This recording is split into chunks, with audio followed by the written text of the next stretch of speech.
টানা ভারী বৃষ্টিতে দেশের বিভিন্ন জেলায় লাখ লাখ মানুষ পানিবন্দী হয়ে পড়েছে।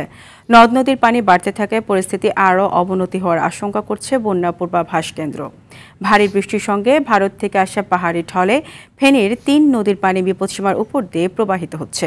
এতে জেলার নিম্নাঞ্চল প্লাবিত হয়ে পানিবন্দী হয়ে পড়েছে ১০০ গ্রামের মানুষ।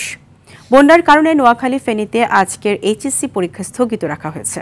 বিস্তারিত আব্দুর রহিমের রিপোর্টে। গত বছরের বন্যার ক্ষত না শুকাতেই আবারও ভয়াবহ বন্যার মুখোমুখি ফেনীবাসী। মুহুরী, কহুয়া ও শিলনিয়া নদীর বেড়িবাঁধ ভেঙে প্রায় ১০০ গ্রাম তলিয়ে গেছে। এতে পানিবন্দী হয়ে পড়েছেন জেলার কয়েক হাজার মানুষ। আগের চেয়ে এসব নদীর পানি কিছুটা কমেছে, তবে বাঁধ ভাঙ্গার কারণে হু হু করে পানি ঢুকছে লোকালয়ে। এতে ফুলগাজী পরশুরাম উপজেলার মানুষেরও সময় কাটছে চরম অনিশ্চয়তায়। টানা ভারী বৃষ্টিতে নোয়াখালীতে জলাবদ্ধতা তৈরি হয়েছে। ইতোমধ্যে অনেক এলাকা পানিতে ডুবে গেছে। গোমতী নদীর পানি বেড়ে কুমিল্লার নিম্ন অঞ্চল প্লাবিত হয়েছে। স্থানীয়দের নিরাপদে সরিয়ে নিতে ৩৫টি আশ্রয়কেন্দ্র খুলেছে প্রশাসন। নদী উত্তাল থাকায় ভোলা থেকে জেলার 10টি রুটের লঞ্চ চলাচল এখনো বন্ধ রয়েছে। ফলে বিচ্ছিন্ন হয়ে পড়েছে দ্বীপাঞ্চলের সাথে মূল ভূখণ্ডের যোগাযোগ।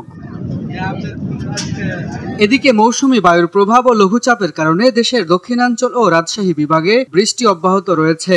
আগামী ২৪ ঘন্টায় বরিশাল, খুলনা, চট্টগ্রাম ও রাজশাহী বিভাগের অনেক জায়গায় ভারী থেকে অতি ভারী বৃষ্টির পূর্বাভাস দিয়েছে আবহাওয়া অফিস।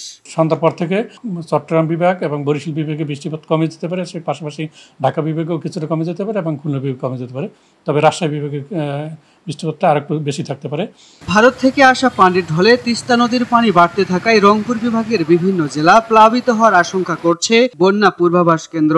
ফেনী জেলার শিলনিয়া নদীর পানি বিপদসীমার উপর দিয়ে প্রবাহিত হচ্ছে। গঙ্গা ও পদ্মা নদীর পানি সমতল অব্যাহতভাবে আগামী 5 দিন পর্যন্ত বৃদ্ধি পেতে পারে, তবে বিপদসীমার নিচ দিয়ে প্রবাহিত হতে পারে। এবং তিস্তা নদীর পানি সমতল আগামী 24 ঘন্টায় সতর্ক সীমায় বিপদসীমার কাছাকাছি প্রবাহিত হওয়ার ঝুঁকি রয়েছে। আব্দুর রহিম, RTV, ঢাকা।